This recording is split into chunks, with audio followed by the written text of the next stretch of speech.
All right, let's talk Suns and just general stats.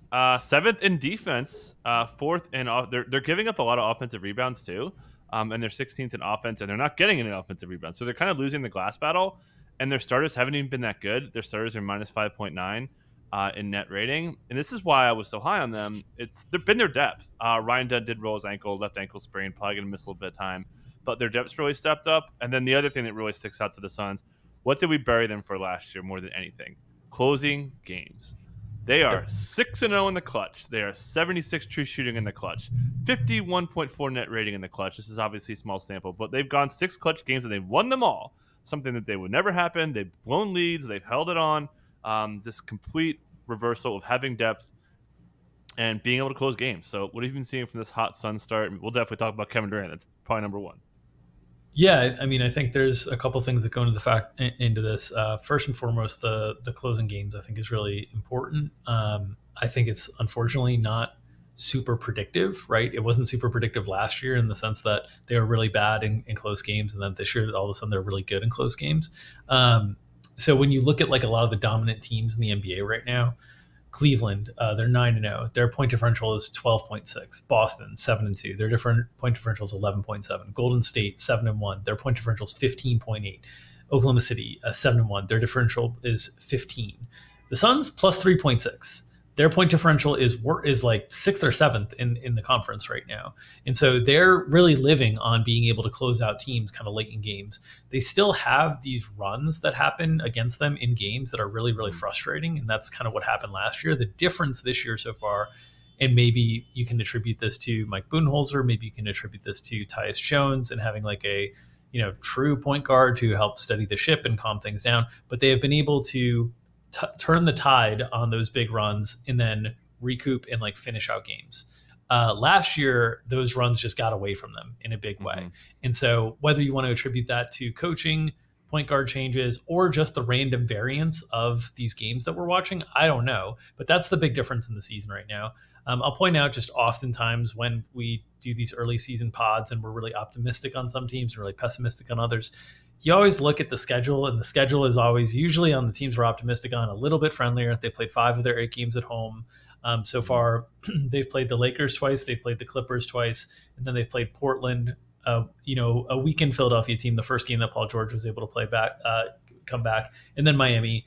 And again, they're winning all these close games, but I'm not like totally buying. I think it's an improvement from last season that they're able to win these close games, but I'm not totally buying that this is like the dominant top of the Western Conference team that I thought they could be last season, when their roster was even worse last season than it is right now. Because adding Tyus Jones, getting production from Ryan Dunn, adding Royce O'Neal at the trade deadline last year, getting Mason Plumlee instead of like Drew Eubanks on the back end, this is a much more complete roster. So I should be more optimistic on this roster than I was going into last year because it's a more complete roster.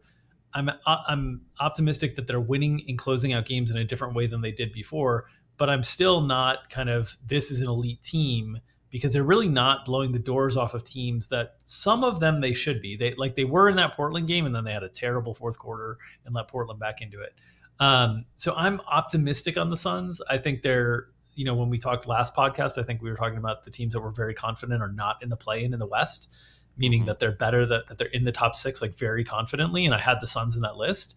So I'm very confident on them still. I'm just not confident enough to say that they're OKC level. They're even right now, the way Golden State's playing, I think I might have to tier Golden State in a different level than Phoenix right now. But I think early returns, because it's very important to kick some or dispel some of the bad vibes that were left over from the previous season. And so just the fact that they're winning close games, that they're stopping the tide turning against them in games, I think that's very important for the future. And then hopefully they can get into some of these situations where they just steamroll opponents and the point differential starts catching up to the talent level. Yeah, for sure. And I want to talk about Kevin Durant specifically. There's only one player in the NBA who's played more minutes per game for him, and we're going to talk about him getting hurt in a little bit. Tyrese Maxey. Man, like the fourth quarter production, like, man, they were, and this is a credit to Budenholzer, man. There were so many, I think there was like 3 times last night in the fourth quarter where they would run a pick and roll, they'd get Hero into a switch, and there was like, I think at least 2, but I think there was like 3 or 4 in the last 5 minutes where he's shooting over Tyler Hero. That's just Yeah. like a good scheme fit. They've been running more pick and roll stuff with him rather than letting him spot up and do isolation. You could see that. Obviously, the 3-point volume we talked a lot about, but using Kevin Durant a different way. And this has just kind of become his team. Devin Booker is kind of Mr. Sun, obviously got drafted there, all that stuff. But it's been Kevin Durant really driving and guarding Jimmy Butler. I thought he gave pretty good defense for Jimmy Butler. He's guarded a lot of wings. Budenholzer talked a lot about that. The 3-point volume's up. That's something that Mike Budenholzer said he really worked on in the offseason. So, yeah, Kevin Durant, like, the first thing I think you're going to go to, I could do that, I got you, but, like, can he hold up doing this? That's number one. Like, you can't keep playing Kevin Durant this many minutes. Yeah. And then, anything else you noticed from his play recently? Yeah, I don't know. It's age 36 season. KD's obviously in very good shape, but has had durability issues prior to last season. Last season we ended up getting 75 games from him, but the previous seasons, right, we were at 47, 55, 35, coming off of the Achilles. Is that the right injury that he had? The Achilles tear, if I remember correctly. Catastrophic one, yeah. Yeah, and so we've seen him, be able to play heavy minutes last year, 37 minutes a game in 75 games. I was listening to the broadcast last night, and they were bringing up the point of, like, yes, he's playing 39 minutes a game, but it's not really a heavy exertive 39 minutes, because if you think about, like, what Kevin Durant is doing on the floor, the broadcast was saying, like, he's not doing what Bradley Beal or Devin Booker are doing in terms of bringing the ball up, like trying to initiate offense. He's just kind of jogging down to his spot, getting to his spot, and then when the play's ready for him, then he kind of goes. So they're basically saying, like, in the way that the offense is constructed, there's just not as much pressure put on him in terms of exerting himself. So maybe he can hold up these minutes. Maybe. I don't know. I always worry when you start to load older players up with these really, really heavy minutes. But certainly his role is not the same as it's been in some of his other stops. Even in Brooklyn, like, he was bringing the ball up a lot more. That's a lot more taxing for a player, because think about it just in terms of, like, when you're bringing the ball up, you're not only having to focus on kind of bringing the ball up, you have to focus on, like, initiating the play, getting people set up in the right spot. When you're just, like, jogging down to the other side, it's like a mental and physical break to then, like, get ready back into play. So maybe that's the case. I will say him closing out games is the thing that they need, right? Like, I think one of the problems that they had last year is when they got into closing out game situations, he and Devin Booker seem to feel obligated to just ISO, and they can get better shots than that. And I think that's what you're alluding to last night in the game against Miami, is that they can stagger off picks and get a matchup and get the ball on the move to one of these guys against somebody who's just a complete mismatch.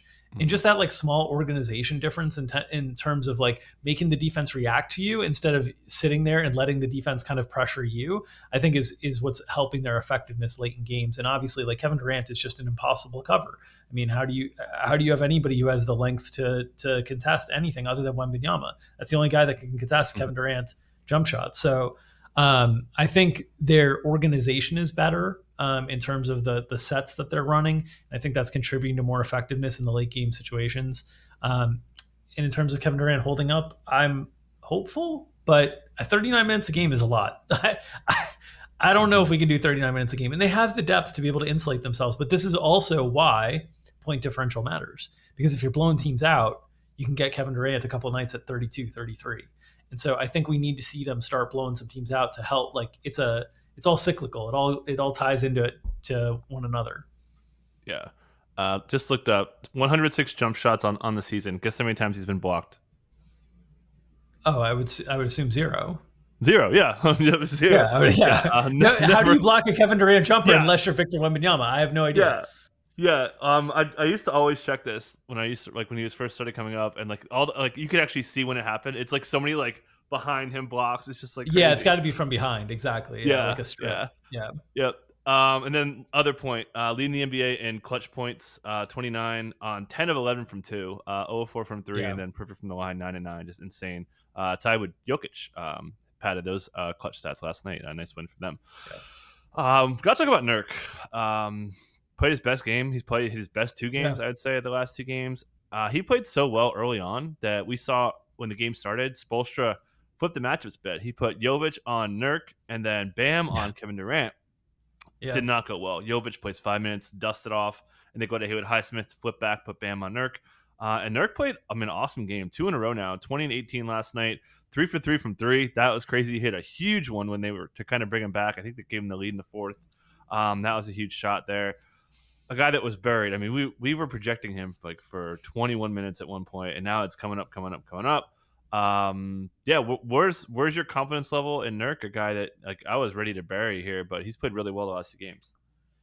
And as he goes, oftentimes the Suns go, right? Because when he's playing really effectively, it allows them not to have to play into any of the small ball stuff where they have struggled a little bit more in the past when you're asking. And again, when we talk about like Kevin Durant having to play 39 minutes a game, if he's not playing the small ball center stuff, that helps him in terms of durability as well, because it's putting less pressure on him in terms of the responsibilities. So yeah, Nurk is a very interesting player, because I would say that if you just like stacked up overall talents and like physical gifts at the center position, he might be like top 10 or 12 in the league in that, but he does not play like a top 10 or 12 center like for long stretches in his entire career. It's always been like these little blips on the radar where he like spikes up and you're like, man, this guy is incredible. Like he could be like a 15 and 4 guy each and every night if he wanted to, but it's the consistency with Nurk. So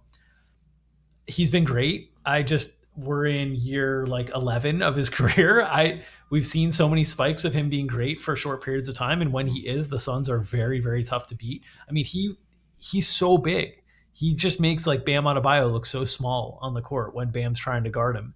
And so he has these games where he's just in control. He's playing in control. He's making good decisions. And then he has games where he's like a bull in a china shop. And you're like, what happened here? Like, just rein it in, big fella. Like, you'll be great. Yeah. But he's been great the last two. When he's great, they are a different team on the boards. And that's just such a big difference for them, because this team naturally, I think they're going to have a hard time generating turnovers, right? Like as a defensive team, like Bradley Beal, Devin Booker, Kevin Durant, they're not like great at generating turnovers at this stage in their career. There's not a lot of pressure that they're putting on the defense in terms of point of attack defenders. So it's like Ryan Dunn is like the main guy that can kind of create havoc for them. And so defensive rebounding is really, really important if you're not creating turnovers, right? That's the other way to make sure that you're not ceding possessions to your opponent. And so I think Nurk, when he's at his best self, man, he just cleans up the boards and they rebound at an elite rate. So as he goes, they go to some extent, and he's been great the last few games. I still am hesitant to make any judgments about whether that will sustain, because with Nurk, it's just been kind of up and down throughout his career. Yeah. Just a random note. Listen to Tom Thibodeau. Every time he loses, he's like, "Oh, we need to defend, rebound, and don't turn the ball over." Like, I know, Tibbs. I've heard it every time you lose a game. Yeah, it's possessions, man. Yep, it's the math. And then I don't think there's too much. Like, Tyus has been pretty steady. Grayson Allen had a big game a couple games ago. Beal's been, dealing with the elbow, been pretty good. Booker's been mostly good.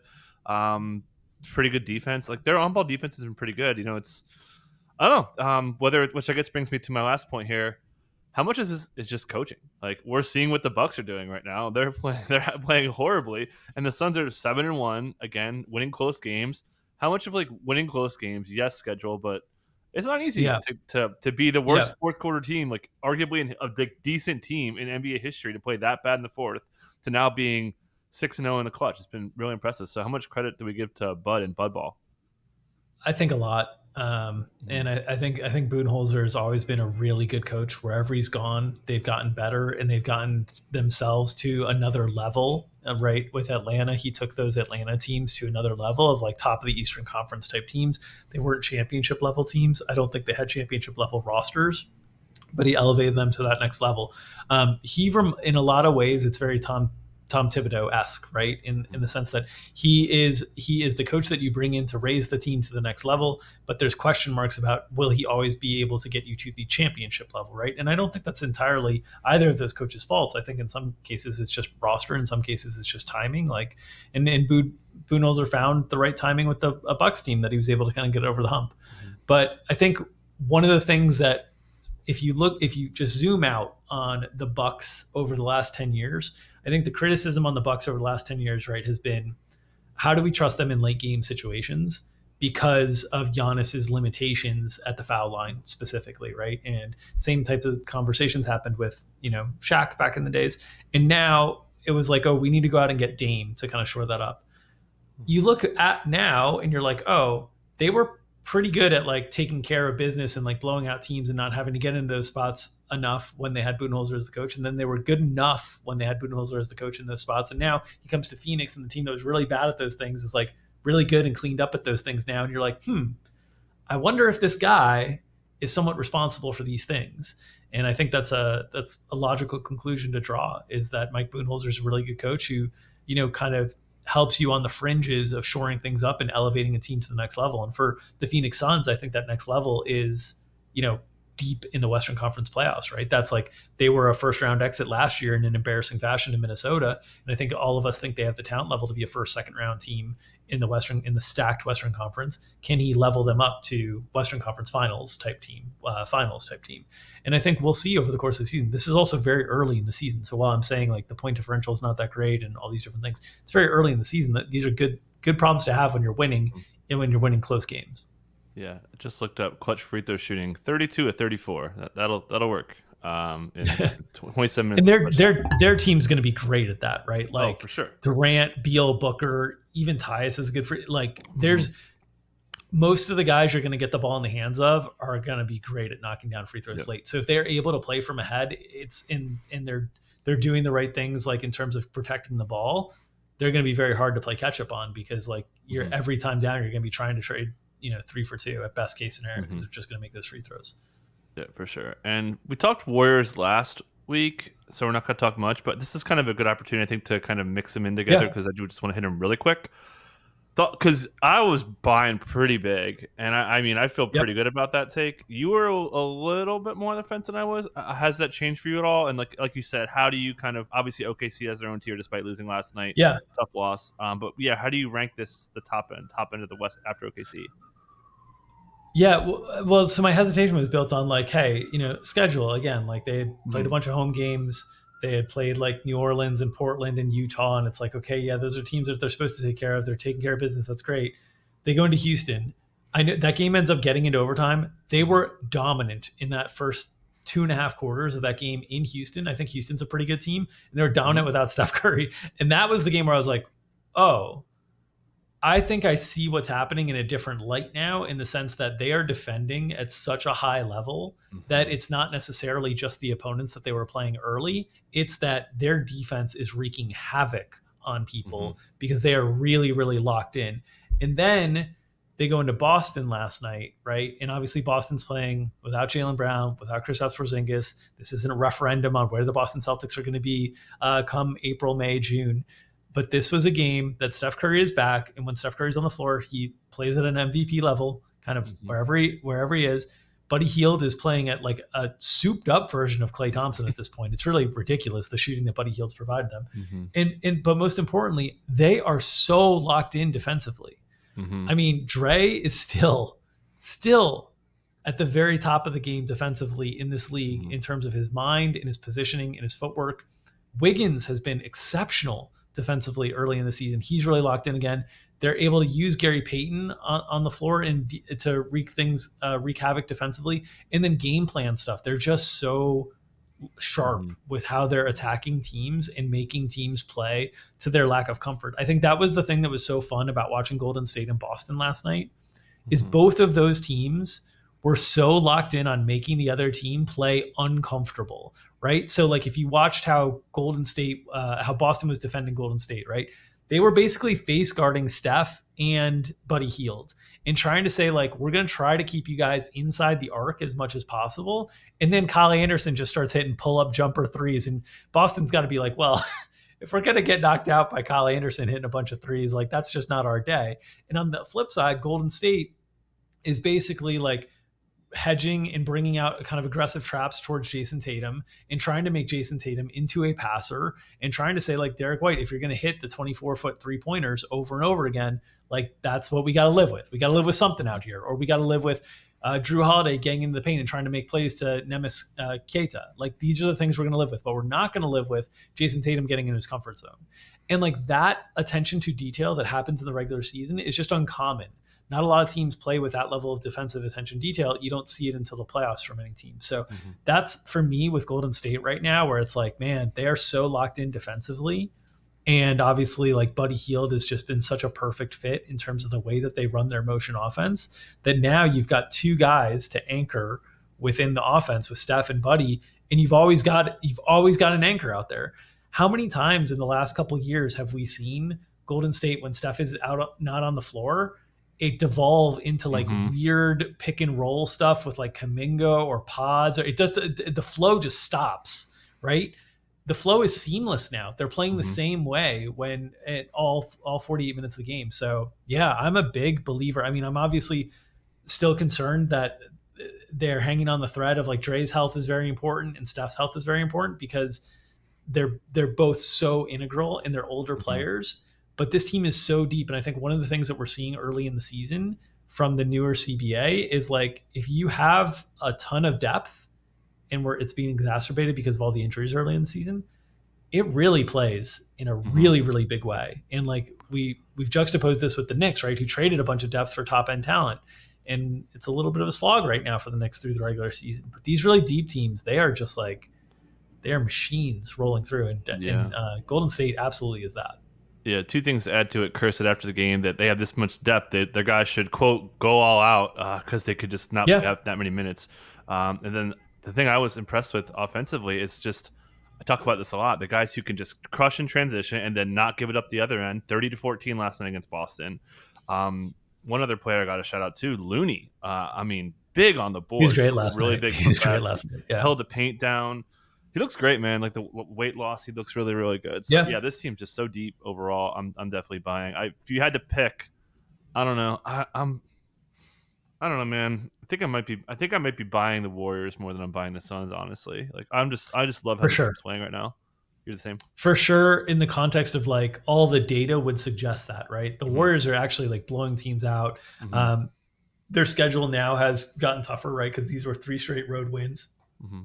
It's only getting tougher. We get them at Cleveland on Friday, Mm-hmm. at OKC on Sunday. So going to be two Mm-hmm. really fun matchups now for Golden State the next roll through, and then they come home to play Dallas, home to play Memphis. So like the perils of being a Western Conference team, the schedule is just usually always challenging. But yeah, they look incredible. And it looks sustainable because the offense looks the same with Steph on the floor as with Buddy on the floor. Obviously, Steph is a different animal than everybody else, but it looks the same in terms of how they're able to run it. And that offense is so difficult for opponents to be able to defend. I mean, late in the game yesterday, the amount of pressure that the defense is putting out there with Buddy Hield, like he was coming around screens at the top of the key, and Boston's defense was so locked in on Buddy Hield that Steph just moseys on in for a back cut layup, and Dre hits him in stride there, and it's like, how do you lose Steph Curry in a late game key spot? And it's like, oh, but your whole defense has to pay attention to Buddy Hield because of his ability to come off screens and shoot. And like the amount of space that both Steph and Buddy need is so small to get off these shots around screens or on the catch and square themselves up and get the shot off, that the risk of contest is so high for fouling because the room is so small that you have to overshift defense in that direction, and allows all these back cuts. And this is where Kaminga, Wiggins can crush easy baskets. Their athleticism can really help. And here was Steph Curry, the most dominant offensive force that the Warriors have ever had, able to just waltz in for a back cut layup because of the pressure that Buddy Hield's bringing on this defense. So like, I think everything that we're seeing from Golden State is sustainable with the way that with as long as they have Buddy and Steph, and as long as they have Dre, they have those three guys. I think the parts around them it all works. Yep. And then one other stat too, the passing's still there. They're 330 passes per game. They're up 10% from last year, and their turnovers are good. They're only 10th in turnovers, so that's been really huge there. Let's change complete gears here. Talk Eastern Conference, and we're starting with the Tyrese Maxey news out for some weeks here after Nick Nurse. Did he lie last night? He said it was, quote, precautionary that he got pulled out. Well, no, apparently not. According to Shams Charania. Joel Embiid coming back Tuesday. Apparently we'll see.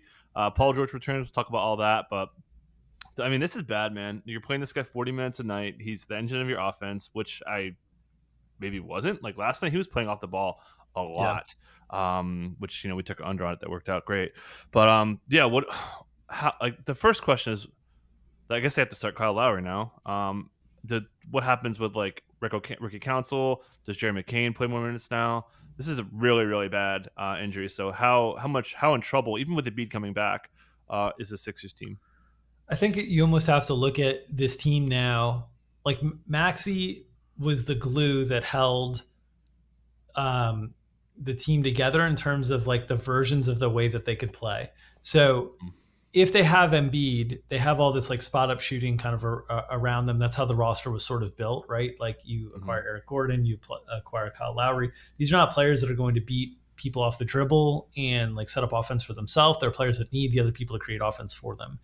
And so I think if you have Joel Embiid, all of that works. If you have Tyrese Maxey, that can still all like possibly work. If you don't have either of them, those guys, I don't know how much they can carry offensively. So I think you got to give fresh legs some looks in those games that they don't have Tyrese and Joel. And so I think you might see more McCain, who's been Mm-hmm. impressive so far.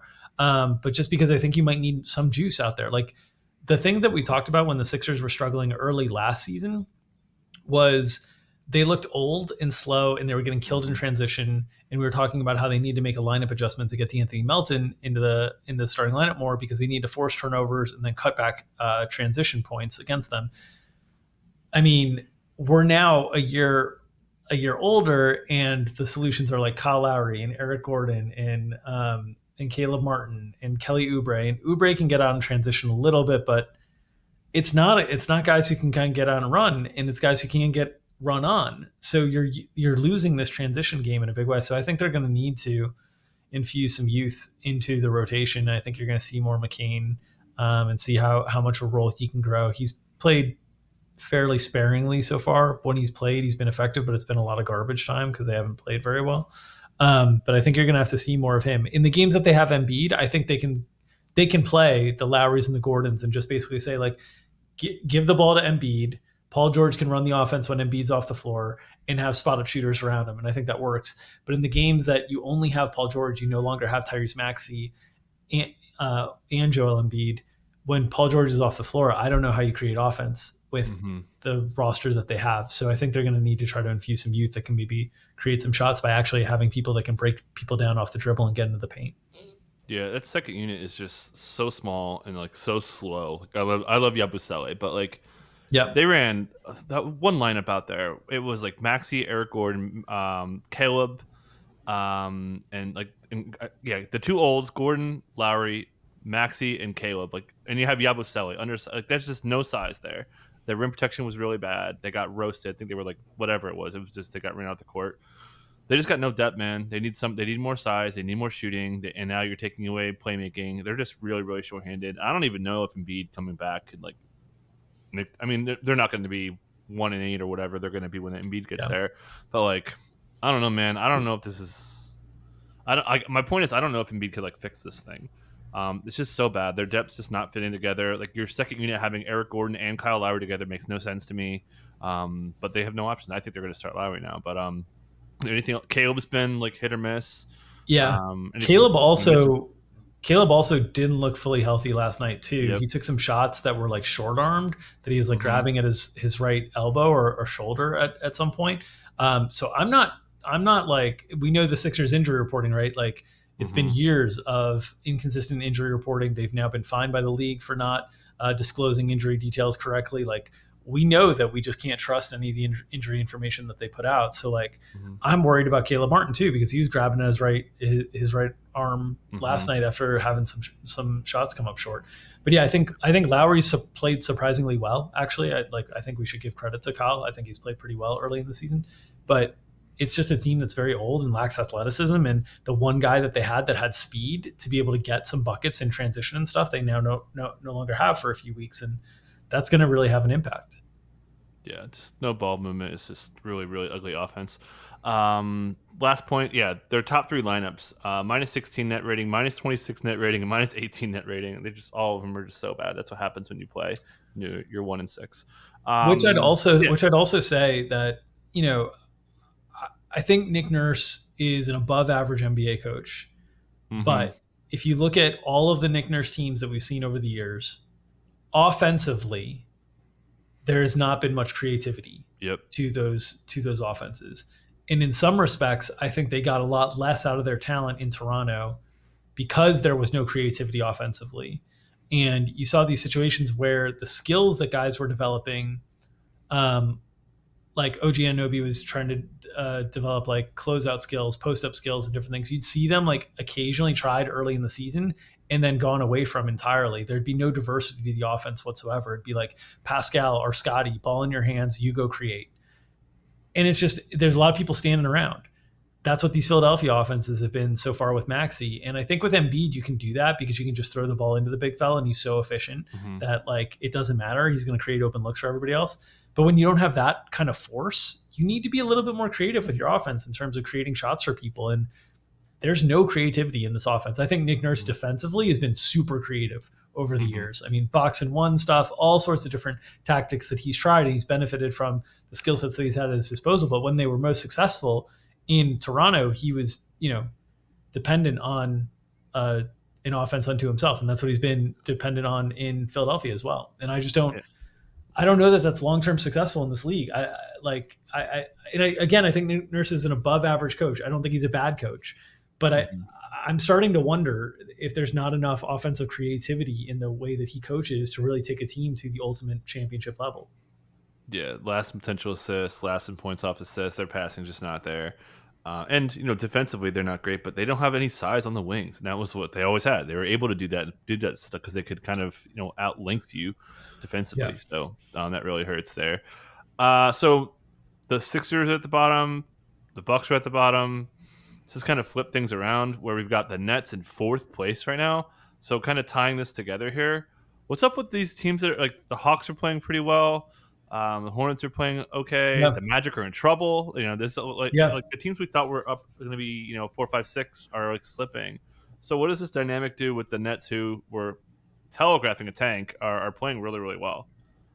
I'm wondering. I think that's like the biggest, and it's early, right? We're only 8, 9 games in the season for most of these teams. That's 10% of the season. It's still a very, very small portion of the season. But these teams that came in so like clearly signaling that this was a tanking rebuild type situation in a very shallow Eastern Conference. Right now, there's only 2 teams above 500 in the Eastern Conference, Boston and Cleveland. Right now, if you were 500, if you're 4-4, you were the 3 seed in the Eastern Conference. There's such little depth in this conference, and there's so much value to like current value in terms of the economics of having playoff games. Of in this situation, you might even be able to like win a playoff series if we're talking about some of these teams. It's also a bit of a mirage, right? Like no Paolo Banchero, no Chris Middleton, no Joel Embiid. Like that's kind of what's leaving things here a little bit. But I do wonder if this hangs around for another 2 weeks, if we see some teams change directions or speed directions up and be like, hey, this is a little too much winning. We need to make some trades because this was not the intention. This was not the plan this year. So I think that's the biggest thing where I came into the Eastern Conference thinking this is the sleepy conference. There's nothing interesting happening early in the season. Check back in on the Eastern Conference with me in March, April when we're talking about playoff positioning, because I know who's going to be in the playoffs and I don't even care. Now I'm like, another 2 weeks of this and teams might sort of change their approach on things.